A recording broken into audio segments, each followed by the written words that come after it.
Welcome to Troubleshooting Innovation, a commercial baking podcast, sponsored by Puratos, providing commercial baking solutions for your high-speed production lines.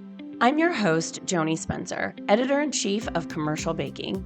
This season, I'm speaking to Jennifer Steiner Pool, President and Creator-in-Chief of Steiner's Baking Company, about how to turn a special family recipe into a commercially viable brand.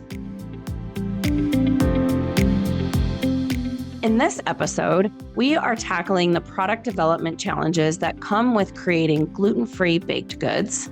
Hi, Jennifer. Welcome back. Thanks for having me back. I'm glad I didn't get kicked off.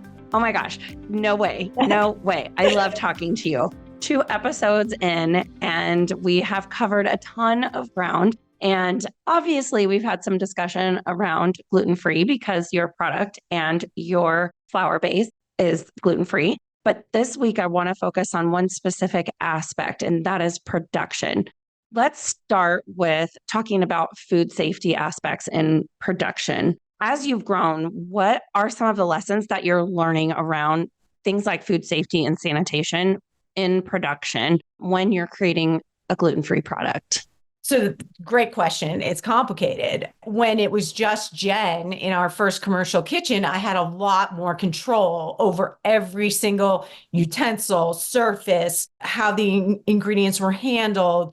And when you're talking about gluten-free, and as you're trying to mitigate cross-contamination, which is critical. So one of the misconceptions is that if every ingredient is gluten-free, then your product will, lo and behold, be gluten-free. Well, what if I made lunch for my son this morning on regular, what I'll say, conventional bread, and I didn't have a proper apron on, and there was residue from my son's bread on my clothing? That's a problem. That's why people wear what I'll call lab coats, right? Not just aprons, but actual full clothing covering, because you could drive cross-contamination inadvertently on your clothing. So it's like that level of detail as you're scaling becomes more and more important the more people you have on the line. And understanding every component of the equipment and how it's cleaned and how it's stored, all of those things stack up to make a confidently, in our case, gluten-free, other people might be dealing with nuts, et cetera, product. Or even, for instance, if ingredients are coming off a truck that has flour on a pallet in the truck, but the butter that we're buying is on another pallet. And let's say, because this can happen, flour, of course, is quite light. It travels in the air very easily. So it could settle on our boxes of butter. That's why when you unpack something like butter, you unpack that in a different part of the warehouse with gloves. Then the butter is put on a means of conveyance into the kitchen. It's all those details, and you don't think about it, right? You're at home, you have your butter. Why would I ever consider the fact that somehow gluten got on my sticks of butter? But in that scenario, it could happen. And certainly it's just a matter of the supply chain and how all of these things come together in the kitchen. And that's why people, they may not know this, but you're testing along the way. So when we run the production line, we end up doing, I think it's 21 gluten tests throughout the run. So you're testing the equipment before you start, you're testing the batter. You're testing the batter from the mixer, then you're testing the batter when it gets to the depositing mechanisms, then you're testing the parts in the depositing mechanism, then you come out of the oven. Before you can proceed, you're testing the finished product. It's expensive and time consuming, right? Because your line efficiency is based on throughput. Mm-hmm. Every one of those instances requires almost 20 minutes to wait for the test. So you want to make sure you're going to pass. Yeah.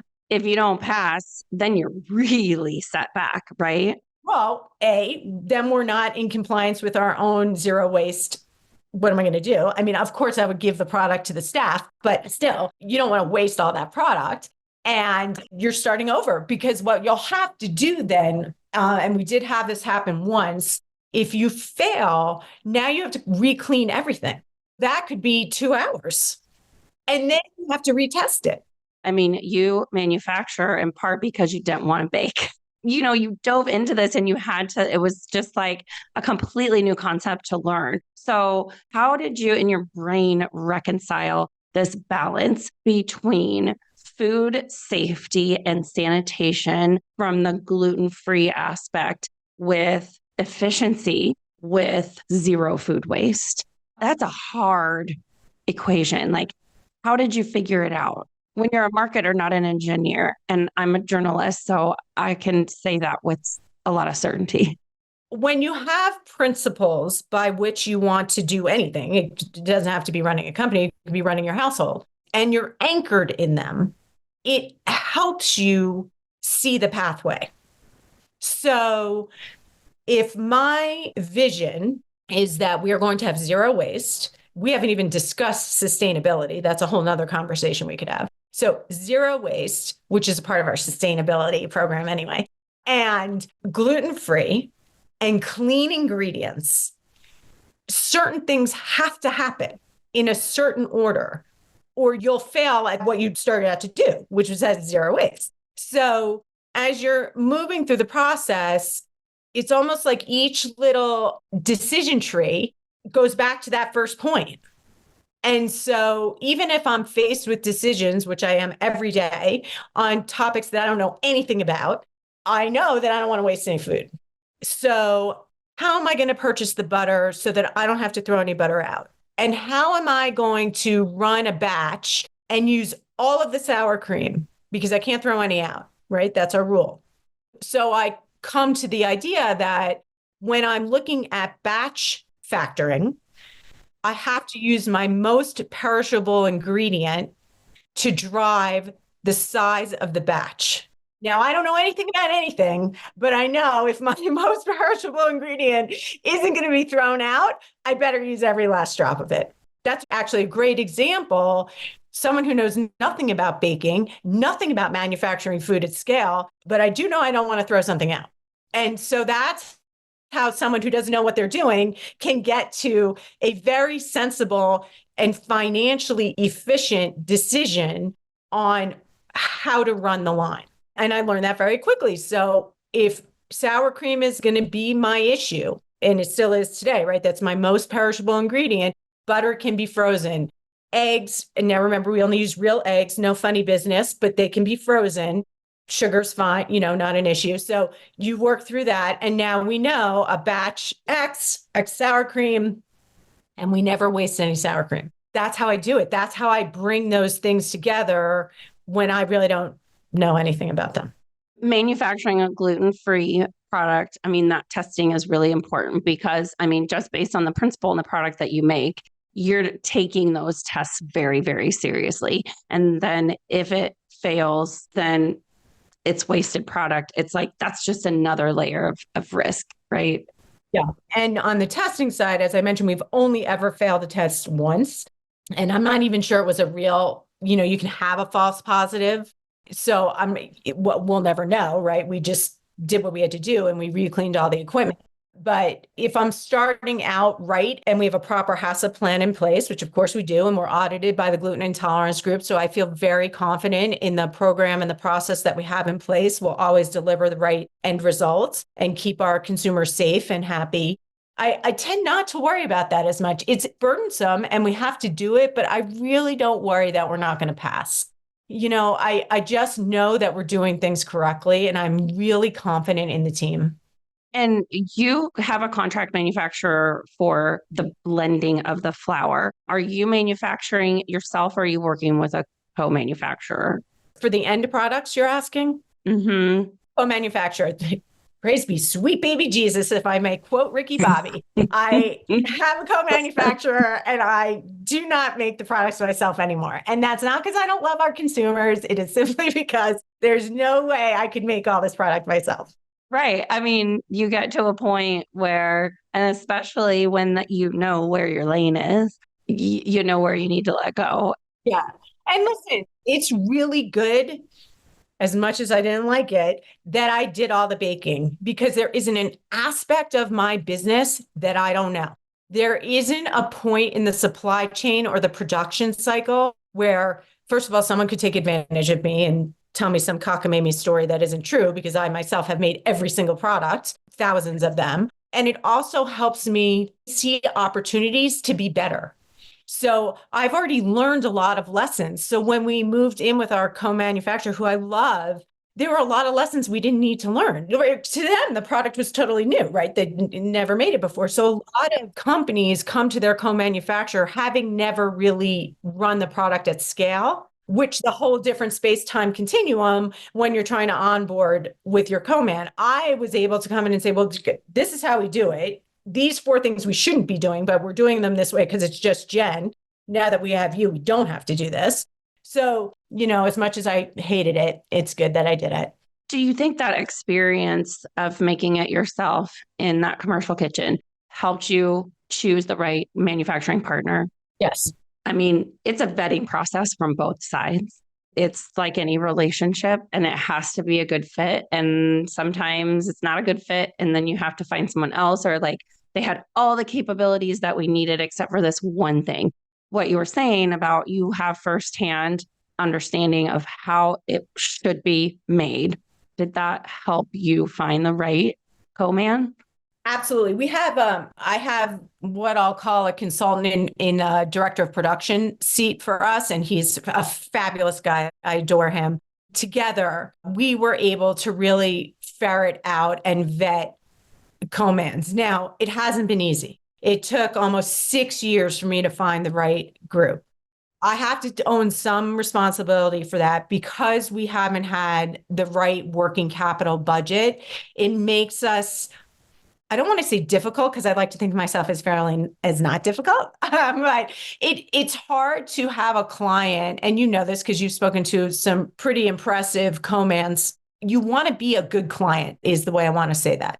And being a good client means you're well funded because you have to run often enough and you have to pay your bills on time. So that's one issue. Then the next issue is you have to be a personality fit. You have to be able to work with these people. This is your baby. This is like sending your kid to daycare. Absolutely. Absolutely. You got to choose well. And are you really willing to sacrifice anything? Like, you really have to know sort of your truth and what you're just not going to cave on. And if you're sitting across from the table with someone entertaining this kind of relationship where they're nurturing and cultivating and driving your product into market, and you don't have a great feeling and you're not really communicating well, remember, I'm a New Yorker, then that's not good. It's ultimately never going to work because you have to be respectful of who the other people are. This is who they are, right? This is their business. They need to be successful too. I'm not going to change them. And they have to respect me for who I am. As long as I'm not being a crazy lunatic and disrespectful, then pretty much, we have to be able to meet in the middle. So where we are now, they're New Yorkers, which is helpful. They know this business. I mean, these guys are 3rd generation. They're phenomenal. And they love the product and they believe in me and they believe in the potential of what we can be. And that makes it a good fit. Was it hard? I mean, you're in a little bit of a unique position because of the flour. It always comes back to the flour, doesn't it? So you have the blender and then you have the contract manufacturer. How do you bring the two of them together? And how did that factor into finding a good contract manufacturer? So rolling back to our previous conversation about defensible, our flour is in a black box. The two shall never meet. From the very inception of the company, the strategy was that the blender and the co-man would never work together and would never know each other and would never be in the same facility. And so we order flour, obviously pounds and pounds of flour, and that is shipped to our co-man. And the two will never meet. So as far as our co-manufacturer is concerned, it's like ordering butter. They order the flour, they make our products, and they always want the recipe, but they'll never get it. as far as the co-man's concerned, it's just another, like, it's a third party vendor. It's not Right. Correct. So it just calls for Steiner flour, 2 cup, whatever it is, but you're right. Okay. That's really interesting because that co-man and brand relationship, that you give them your formula, and the most important part of your formula is just another ingredient. Like, then you're managing almost 2 different companies. Yes. I mean, for sure. But again, remember, it is also a retail product for us. So it's a little bit nuanced in that regard. That's how much I believe in the unique nature of our flour. That's how critical it is that it remains a secret. It is our Coca-Cola. And there have been times where, we've talked about making it 2 separate companies. I don't think that's fair to our investors. I think they're investing and believing in, of course, me, but in the flour and what it can make. And, therefore it's one company. But that's how I manage the supply chain. That's interesting. Like, I've never experienced another product or brand like that. This episode is sponsored by Puratos. Bake your best every time with Puratos, the trusted partner for commercial bakers. Puratos R&D and technical teams push the boundaries of innovation to help you achieve consistency at scale. From enzymatic solutions to fillings, Puratos products are more than ingredients. They're the key to high quality at high speeds, batch after batch. Puratos commercial baking solutions. Innovation for this run and every run after. Visit puratos.us, that's puratos.us, to learn more. Okay, so I'm going to change the subject, and I'm going to ask a really rudimentary question. Gluten-free bread is so hard to produce and make it tasty and shelf stable. Relative to something like bread, to manufacture coffee cake, is it hard? Yeah, I mean, it's cake, right? So forget the gluten-free for a minute. How many cakes do you know in the market that are fresh frozen that you take home and defrost and eat? Not pie. Pie shells, you can get pie shells, right? I mean, a cookie sandwich, you could sort of argue is a baked good on the outside. I guess muffins, maybe. I don't know if people buy frozen muffins and take them home. I've never noticed that. Pizza, but you have to bake it. It's really hard. It's really hard to do. But I come back to our 3 legs of our stool: recipe, methodology, and ingredients. If those 3 things come together and you freeze it immediately, you will preserve the moisture level, and you can reconstitute it in the microwave when you nuke it. You can't put it in a toaster. It's not a piece of bread. You can't put it in an oven. It's already baked. That fresh frozen concept and wrapping it immediately is a key component to our success. There aren't a lot of people doing it. I mean, go to the grocery store after our conversation and tell me how many fresh frozen cakes that are made with real ingredients. Okay, that's key. We don't put anything in the product. There's no conditioners, there's no additives, there's no preservatives, there's no imitation flavors. Nothing. Tell me what you find. I don't think you're going to find a lot. It's like a research project. It is. I challenge you. So then layer in the gluten-free. So listen, we never would have launched the company if Nancy hadn't successfully made a cake that was moist that you didn't know was gluten-free, right? You probably know a lot of the complaints about gluten-free. It's gritty. It has an aftertaste. It sticks in my teeth. It has no taste. It's, as hard as cardboard. It's sawdust. I mean, all of those things, right? We've all heard them, and many people have experienced them. Our cake doesn't have those things. And it's because it's a real recipe. Listen, my grandfather didn't know anything about gluten-free, and he probably would have told us all to get out of his kitchen if we even started in with that, right? Like, he was a tall, skinny German Jew who did not want to hear about gluten-free, I can assure you. And his recipe is the exact recipe we use, save for the flour. We didn't change anything. And so one of the other things I learned actually a couple of years ago, unsalted butter now has natural flavors in it. which are a combination of several preservatives because they wanted to extend the shelf life of unsalted butter. We used to use unsalted butter before this happened. When they made this change, it was changing the texture of the cakes. I went back to my sour cream lesson, right? I was like, what's going on? I don't understand. Suddenly this is different. It was the butter. So we rebalanced the salt in the recipe and changed to salted butter, which has no preservatives or additives. And of course, drew back the salt in the base recipe. So we, had the same amount of salt. And that can happen to you on the fly. Like imagine you're producing, and then all of a sudden a basic ingredient that everybody uses is changed across the board. Yeah. And this kind of calls back to the very first episode, the first conversation that we had. The thing about baking is you don't know until it's finished. Exactly. That it's changed. Yeah. And now you have hundreds of coffee cakes, which you don't really, it's a food safety issue because the label doesn't account for the surprise natural flavors that suddenly appeared in your product. And B, now I have hundreds of coffee cakes. And then that goes against the zero waste. And this ties back to the food safety conversation we had. Like these are really critical nuances. And in food, it's just, people are eating this. Like it's really critical that you understand each component as you're moving through your process every day. I mean, gluten-free it's so hard and it's far more complicated. It is. And the way that my mom, one of the things about her flour formula is how well it absorbs fat. And that's what drives moisture. Again, I think this is the scientist right in the back of her head, even though she might not have articulated it as like a chemistry experiment. I think this is what's going on, right? She's watching this happen. And the key issue is you don't want it to be dry.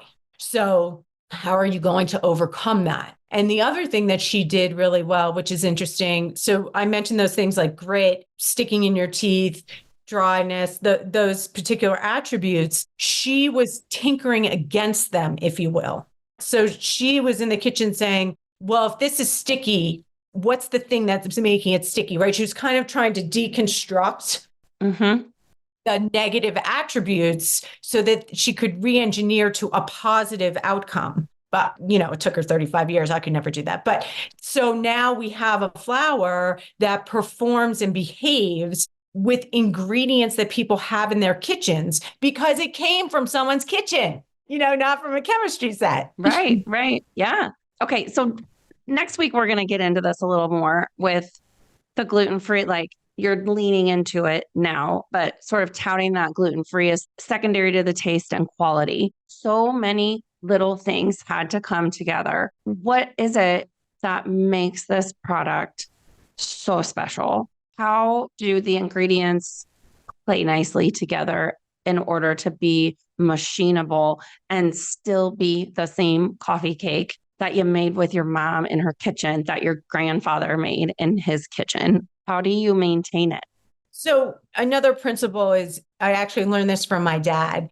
Keep it simple. When that is an anchor point, you look at your ingredients with that in mind, and you don't want to have a lot of ingredients, quite frankly. Ginger snaps are interesting. So the ginger snaps, 12 ingredients in the ginger snaps. That's a lot, in my opinion.